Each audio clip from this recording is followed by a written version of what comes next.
Hi to all. In this brief video, we will cover the calculation of the intrinsic value of a call option and a put option. We will use the same strike price, but I'm going to make changes to stock price accordingly. So the first and the most important thing is that the option, I encourage you to read more in your book, is just a contract. And that option, and I'm gonna just write it here just in case, gives you the right, but not the obligation to buy or sell an underlying asset. But there's uh, sometimes it's better to just use the word underlying, according to a couple of authors, because you can actually own an option on almost anything underlying uh, at a pre-specified, predetermined price before an expiration date. Now, the most important caveat or tricky thing about options is that there is an expiration date. So, unfortunately, if you're holding your option contract and it's past expiration, you're basically holding a piece of paper with no value. So, if the option didn't is not in the money and the option expires, you have lost the value of the premium. You have lost your investment in that option. Now, so you have that right. Now let's think about this intuitively. Let's say this is Coca-Cola. You have a strike to 45, and you have a stock price of 100. So this is today. Let me get rid of put option and focus on call option first. So if you have a call option with a strike to 45, and suddenly the price of Coca-Cola is 100, you can do the following. You can buy the stock at 45. Why? You have the right of doing so, uh, given by your call option contract. And then you can sell the stock at 100. Why? Well, everyone is buying or selling Coca-Cola at 100. So open market. I'm not going to type this just to avoid any confusion, right? So let's think of this option contract you're holding in your hand. If you can do these two things, right, then you basically have 100, so stock price, and then you have the strike price, 45. So basically you can buy at 45, but you can sell at 100, so you can keep a profit 100 minus 45 or 55. That's a gain.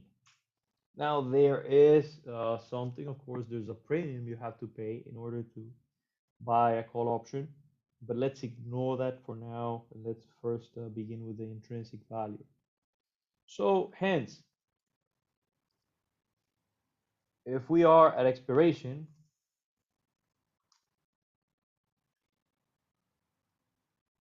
holding, if you are the owner, this is the best way to say it, of a call option on Coca-Cola with a strike of 45, basically you are holding a $55 bill.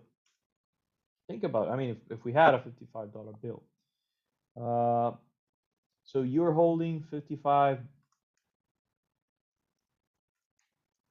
in cash at expiration, because you can just exchange, you can do these things, and the tricky thing is you can either take these two steps. You can buy at 45 and sell at 100, and you keep 55 in your pocket, which is your gain. But most of the times you do not do all these things. You just simply sell the option. And if you're trading online, if you're using an electronic trading platform, just the trading platform will allow you to basically sell your option, and the price would very likely be $55 at expiration, right? So hence, at expiration, the value of a call option is equal to stock price minus strike price. So we have this simple formula, powerful formula here. Now, what happens, and I'm going to give you a formula here that you can use for every kind of case. Now, what happens if the stock price is lower than the strike price? Let's say the stock price is drops to $20. So you're holding a contract, you're owner of a contract that allows you or gives you the right to buy that stock at 45, but you're not interested anymore. Okay, in this case, you're not interested in buying at 45 because you can buy at 20 in the open market. So you can just buy it from anybody at 20. So why would you use it? So if the stock price drops below the strike price, in this case, you're holding nothing. You're holding a piece of paper with no value, right? So you would not exercise it. Therefore, you would not lose these $25. So we have to change this formula to max of stock minus strike or zero.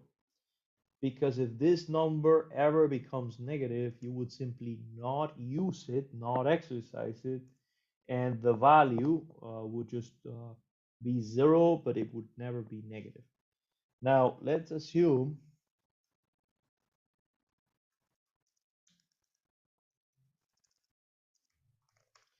that the premium, or in other words, the premium is $1. So now let's assume that the premium is $1. If the premium is $1, let's go back to the $100 stock price. Your gain is 55, and therefore intrinsic value,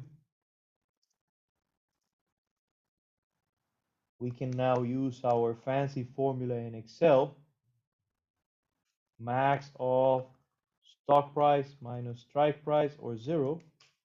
And now this intuitive thing and this formula calculation, they're both giving us the same, right? So now you can just simply use this formula for any case. What about the profit? Well, if you paid $1, this is the premium. This is how much you paid for, or you have to pay for, to buy the call option or to have a long position in the call option, right? So because you paid $1, if you want to look at the profit, not the value, but the profit, then you have to, of course, subtract what you paid to buy, and the profit is 54. There we go. Okay, so the profit is simply intrinsic value minus the premium. And there we go. So this is with a call option contract, and now in the next video we will work with a put option contract.